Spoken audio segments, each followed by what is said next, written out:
Teman-teman sekalian, makin kita menjaga hubungan dengan Allah Azza wa Jal, makin kental kita mendekatkan diri kepada Allah Subhanahu wa Ta'ala, makin kita paksakan, maka makin dekat Allah dengan kita. Misal contoh, antum praktekin, buat jadwal 1 bulan dari sekarang atau 1 minggu dari sekarang, 1 bulan lah dari sekarang, coba antum buat sebuah catatan sederhana amal ibadah yang sudah antum kerjakan yang menurut antum paling sempurna, pribadi, tidak usah liatin ke orang lain, tulis misalnya sholat 5 waktu, saya dari tanggal 1 Muharram ke akhir Muharram, saya akan mulai, atau misalnya 1 Oktober sampai akhir Oktober, saya mau coba sebulan nih. Lebih baik lagi kalau tolak ukurnya 40 hari, karena Nabi SAW jadikan patokan, siapa yang sholat tidak ketinggalan takbiratul ihram pertama imam 40 hari, dijamin baginya selamat dari sifat kemunafikan. Baik, pegang hadis itu 40 hari dari tanggal 1 Oktober sampai kita ambil misalnya 9 November, karena kan ada sampai tinggal 31 kan. Baik, sampai 9 November buat jadwal itu memang harus dipaksakan, paksa, nggak pakai cerita main-main, ini harus buat program dan antum harus mulai sendiri. Paksain, mau apapun godaannya tidak ada ceritanya. Seperti antum kalau lagi lapar, orang mau bicara apapun antum tidak pusing, yang penting saya harus makan dulu karena laparnya berbahaya. Seperti itu butuhnya dengan ibadah. Antum lagi haus, orang mau ngomong sebentar, saya mau minum, haus. Begitu antum buat program ibadah sekarang. Lebih penting daripada makan dan minum sementara kita lapar dan haus nih. Buat jadwal, sholat 5 waktu. Saya harus on time. Jadwal, buat jadwal sholat. Mulai, start, subuh, duhur, asar, maghrib, isya, buat catengan. Besok lagi, terus paksain. Karena 40 hari, jaminan selamat dari sifat munafik. Antum tidak akan pernah dusta seumur hidup, tidak akan pernah ingkari janji, tidak akan pernah khianati amanah, tidak akan pernah berbuat curang. Jaminan dari baginda Nabi SAW. Dan tidak mungkin Nabi salah. Tidak mungkin Allah salah.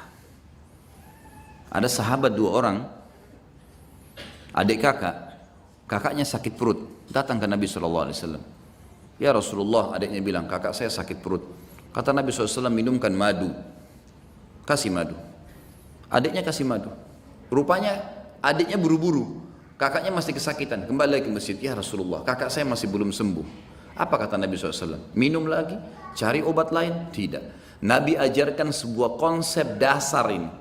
Kata Nabi SAW, Allah pasti benar dan perut kakakmu yang bohong. Enggak mungkin Allah salah. Sabar, minum, yakin, pasti. Allah pasti benar, perut kakakmu yang bohong. Penanaman akidah yang luar biasa. Harus difahami ini. Buat jadwal.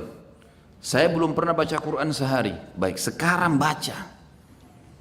Lebih mudah bagaimana? Habis sholat, buat jadwal ini coba. Setiap habis sholat teman-teman, habis zikir jangan berdiri, hitung pakai stopwatch 5-10 menit, tidak usah lebih. Antum buru-buru 5 menit saja, buka Quran, baca. Pokoknya baca. Kalau antum bisa baca 2 lembar setiap habis sholat, 1 lembar, 2 lembar, sampai isya itu berarti bisa 10 lembar per hari. Atau kita ambil ayat lah, 10 ayat habis sholat, 1 hari antum punya 50 ayat. Apalagi kalau antum bisa 20 ayat, bagus kan? 20 ayat subuh, 20 ayat duhur, 20 ayat asar, 20 ayat maghrib, 20 ayat isya. Kalau ada yang lewat, misal maghrib gini ada taklim, habis isya nanti saya double jadi 40 ayat, atau sebelum tidur. Pokoknya 1 hari target saya 100 ayat misal. 100 ayat sehari teman-teman, 6.000 lebih ayat Al-Quran. Itu bisa antum khatam cepat sekali, hanya baca. Harus paksain. Zikir pagi sore. Jangan berdiri dari tempat antum habis sholat subuh kecuali sudah zikir subuh. Harus, apapun godaannya enggak, duduk dulu sebentar. Dan teman-teman, saya pernah praktekin zikir pagi, asal antum sudah rutin lakukan, maksimal 12 menit, maksimal udah 12 sampai, ini kita baca zikirnya. Kalau ditambah dengan wirid yang lain seperti la ilaha illallah wahdahu la syarika lah, ini saya pernah baca 100 kali, saya praktekin ya, dengan tidak terlalu buru-buru, tidak juga terlalu pelan. La ilaha illallah wahdahu la syarika lah, lahul mulku wal hamdu wa huwa ala kulli syai'in qadir. La ilaha illallah wahdahu la syarika lah. Jangan berhenti mulut antum, sambung, nyambung. Itu 7 menit selesai 100 kali. Jadi semua paling lama 20 menit. Duduk dia di situ. Apalagi kalau antum duduk sampai syuruk, itu Masya Allah, bagus sekali. Saya yakin 20 ayat dan zikir pagi tuntas tuh, waktu syuruk. Jangan ngomong teman-teman sekalian, kecuali ada taklim. Syuruk tapi ngobrol di pojok sana, ngobrol di sana, ada apa ngobrol? Nanti sebentar ngobrol itu. Kasih haknya, jadwalin.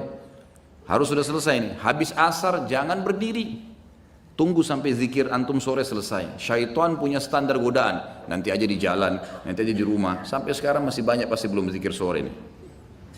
Syaitan suka goda. Duduk, paksain.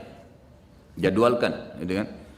Sehari itu semua amal-amal harian yang rutin semua harus on time. Antum jalanin seminggu lah. On time, fokus ini saja dulu. Kalau sudah minggu yang kedua, buat coba selain yang on time ini, buat plus-plus. Plus-plus itu kayak jenguk orang sakit, kayak menghafal satu hadis, setiap hari satu hadis, atau seminggu satu hadis. Buat plus, misalnya jenguk bakti sama orang tua, walaupun cuma telepon. Ada plus-plus dari jadwal rutin, jalankan seminggu. Coba begitu, atau kalau kebanyakan pindahin ke pekan ketiga, pekan keempat, dan ini harus dipaksain ya. Ini nanti teman-teman kalau sudah dipaksakan jadi terbiasa, kita jadi seperti roda, jadi seperti sebuah kebiasaan, tidak enak lagi kalau nggak dilakukan. Jadi kalau antum kerjaan sebulan atau 40 hari tadi, memang butuh paksa di sini. Insya Allah setelahnya nanti malah jadi nggak enak. Orang kalau biasa puasa Senin Kamis terus nggak puasa, nggak enak. Atau orang biasa sudah ke masjid, sholat on time, telat sedikit rasanya beban, gitu kan? Terus begitu. Dan kata kuncinya, kalau kita sibukkan diri dengan perbuatan amal soleh seperti ini teman-teman sekalian, pasti dosa atau akan tinggalkan secara otomatis. Nggak ada waktu buat dosa udah. Jadi nggak usah sisipkan energi khusus tinggalkan zina, tinggalkan riba, nggak. Sibukkan diri dengan amal soleh yang antum akan tinggalkan nanti. Karena ini penting di sini. Sibukkan diri dengan amal soleh maka dosa akan kita tinggalkan. Kalau ini terjadi, akan terjadi banyak karamah. Sebagian ulama menyusun ada beberapa tingkatan karamah itu. Yang pertama, yang umumnya datang kalau orang itu memaksakan diri dalam ibadah, mengerjakan yang wajib dan sunnah, meninggalkan yang haram dan makruh, maka dia akan sering melihat, dia akan sering merasakan firasatul mu'min. Yang kata dalam hadis Nabi SAW, kata Nabi SAW, firasatul mu'min benar. Ada sebuah perasaan yang kita rasakan, orang ini baik atau tidak baik. Dan ini bisa dibedain ya dengan sesuatu kalau antum belum dekat sama Allah. Itu berarti belum tentu benar, bisa dari syaitan, sangka buruk. Tapi kalau seseorang sudah paksain diri, sudah jadwal ibadah tadi, antum bisa merasa orang ini mau niat jahat atau ini orang yang mau baik sama kita. Tapi konsekuensi ini dulu nih. Kalau sudah terpenuhi ini baru. Kalau tidak, masih antum Senin Kamis masih jalan. Ada orang sholat 5 waktu, iya, ikhwah banyak. Tapi nggak pernah puasa Senin Kamis. Entah kenapa. Apa udhurnya nggak tahu. Mau tunggu mungkin mati, malaikat mau datang baru puasa, Allahu a'lam. Gak ada alasan sama sekali. Kerja, semua orang kerja. Semua panas semua. Ramadan kemarin sudah menghapus semua syubhatnya orang yang tidak puasa. Semua dihapus. Panas iya, kerja iya. Sama semua. Sama, sudah kita dilatih sama Allah SWT. Dan wajar kalau orang menjadi lebih baik. Wajar, gitu kan. Yang kedua, dia kalau terus memaksakan diri lagi, dia akan mendapatkan yang dikenal dengan ru'yah sadiqah. Ru'yah sadiqah ini, sebagian ulama, tentu tidak semua, mengatakan diambil dari sabda Nabi SAW, mimpi yang benar dari seorang mukmin atau ru'yah sadiqah adalah cabang dari 40 cabang kemukjizatan Nabi. Dalam hadis lain dikatakan tidak tertinggal lagi sesuatu yang benar menjelang hari kiamat kecuali mimpi yang benar dari orang mukmin. Misal antum mau pergi umroh atau mau pergi haji, mimpi lihat Ka'bah. Ada orang tua kita mau datang silaturahim, kita mimpi beliau datang, gitu kan? Banyak hal yang diperlihatkan oleh Allah SWT, mimpi. Dan mimpi itu berita gembira, membuat orang mukmin ini senang. Kata para ulama, kalau orang ini belum memaksakan diri ke target-target tadi, mengerjakan semua perintah wajib atau sunnah, meninggalkan semua larangan haram atau makruh, maka bisa saja mimpinya itu bercampur baur dengan hilm. Hilm ini lawannya ru'ya sadiqah. Ru'ya sadiqah mimpi yang benar dari Allah, sementara hilm dari syaitan. Jadi kalau antum masih mimpi nggak tahu ini benar dari Allah atau bukan ya. Nah ini karena masih belum sampai pada itu. Tapi orang kalau sampai pada tingkat ini, sebagian ulama mengatakan seperti sabda Nabi SAW. Memang orang mukmin akan mimpi ru'ya sadiqah itu. Orang mimpi ru'ya sadiqah. Ini yang kedua. Kemudian datang yang ketiga yang setelahnya adalah hal-hal yang terjadi yang memang Allah Subhanahu wa taala sesuaikan dengan keadaan orang itu.